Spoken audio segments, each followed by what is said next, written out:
జై జవాన్ జై కిసాన్ రైతులేనిది రాజ్యం లేదు రైతులేనిది జై జవాన్ అది యాపలగూడ. ఈ రేణుకా సిమెంట్ ఫ్యాక్టరీ గురించి మాకు 2-3 సార్లు ఆర్డీఓ గారు మాకు నోటీసులు ఇవ్వడం జరిగింది.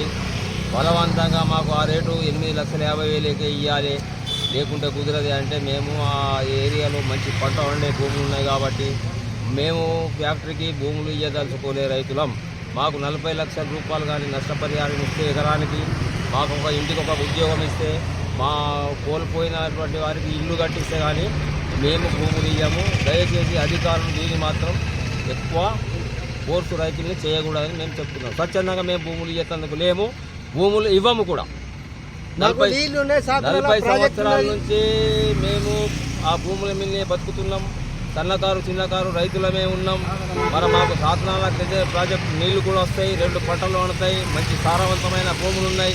ఆ రాళ్ళు రప్పలు కూడా మేము జేసీబీలు పెట్టి కష్టపడి ఆ రాళ్ళని కూడా తీయడం జరుగుతుంది. ఇంత మంచి భూముల్ని మేము ఈ 8,50,000 రూపాయలకు ఇవ్వలేము. మేము 40 లక్షల రూపాయలు ఎకరానికి ఇస్తే కానీ ఇవి ఇస్తాము, లేదంటే ఇవ్వము భూములు.